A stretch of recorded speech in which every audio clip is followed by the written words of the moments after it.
excited to talk to you guys tonight about cheek piercings because my experience was very unexpected.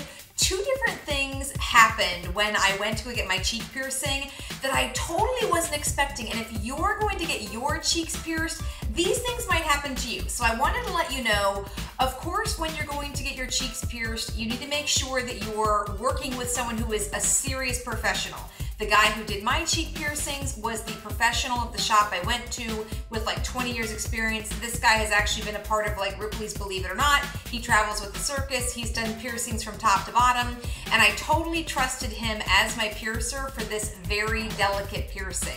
The deal with cheek piercings, you're probably aware if you've done any kind of research, is that you have these salivary glands that are running through your cheek, and you cannot puncture those. If those are punctured, my understanding is that essentially you can't recover from that. So it's definitely something that's a very serious decision. If you want to have these cheek piercings, dimple piercings, it's something to consider because the piercing can go wrong even if you're working with someone who's a professional with tons of experience. The things that were unique to my experience. One is that I have dimples, these dimples here, you see these? I thought that's where these cheek piercings would go.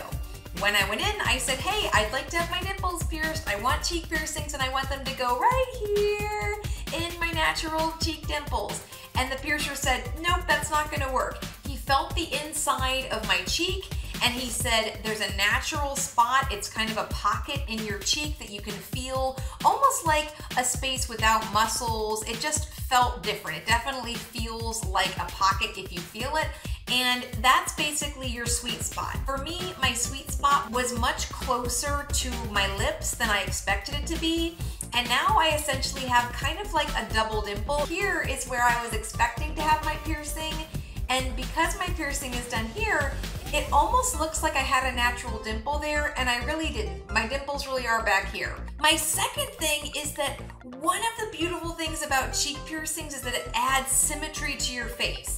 Unbeknownst to me, my lips are not centered. So what that means is that after my first piercing went in, the amazing piercer said to me, hey, just so that you know, if I go the same distance on the other side, literally if I just go exactly the same distance, your piercing is gonna be like closer to over here and it's not gonna be straight on your face. I was super, super happy that my piercer understood where the right location was for me to safely have these cheek piercings.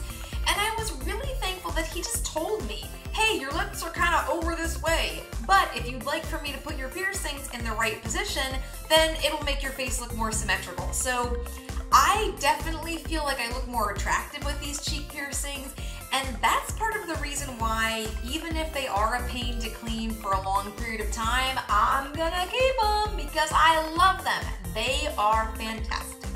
So when you are having your cheeks pierced, make sure that you're working with someone who will tell you where the best spot on your cheek is, and don't have it in your head that you've got to have those cheek piercings put in your natural dimples, because that could be really dangerous. Also, understand that those piercings may not be equidistant from the sides of your mouth, but they could end up making your face so much more symmetrical. I hope this video has been helpful. If you enjoyed it, please hit the like button below. Comment and tell me what your experience has been with your piercings and the piercings you're planning on getting. And subscribe to our channel for more videos like this one. Bye guys! You